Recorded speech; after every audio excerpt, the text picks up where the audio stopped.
l'effet d'installer un deuxième repas végétarien dans les cantines scolaires aurait un impact extrêmement positif en termes de réduction de gaz à effet de serre.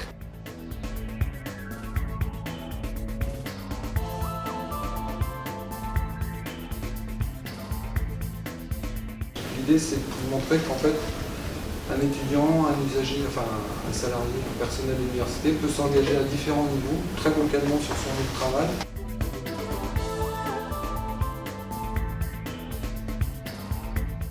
Et il y avait l'avantage avec Greenpeace de cette vision collective, mondiale, et dans laquelle on se préoccupait de savoir si des intérêts qu'on allait développer à un endroit n'allaient pas nuire à un autre, et vice-versa.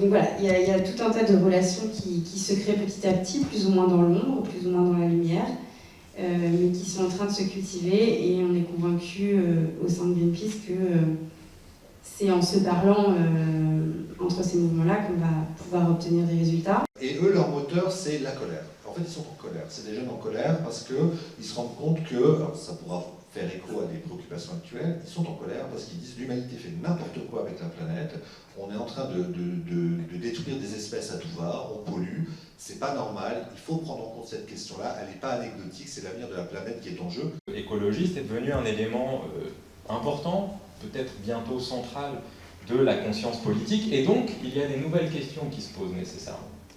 Le temps est venu, à mon sens, du dialogue, des alliances, le cas échéant, de la confrontation entre diverses approches du combat contre le changement climatique et pour la préservation des écosystèmes naturels. De la parole et le respect de l'ordre du jour, des points qui sont abordés pour pas que ça sorte de ce qui doit être discuté. Mais sur les prises de parole, ça peut aussi définir une personne qui s'occupe de ça. Clairement, on sait que des beaux rapports, on en a fait des très très beaux, ils sont restés au fond du tiroir et tout le monde s'en fout. Et s'il n'y avait pas 200 000 personnes dans la rue ou des mecs sur le toit d'une centrale nucléaire, le rapport il reste dans le tiroir. Quelles sont les choses qu'on peut faire pour que ce soit moins dur et pour pas qu'on ait à survivre, mais qu'on puisse le vivre, voilà, le vivre vraiment et le vivre de manière plus agréable.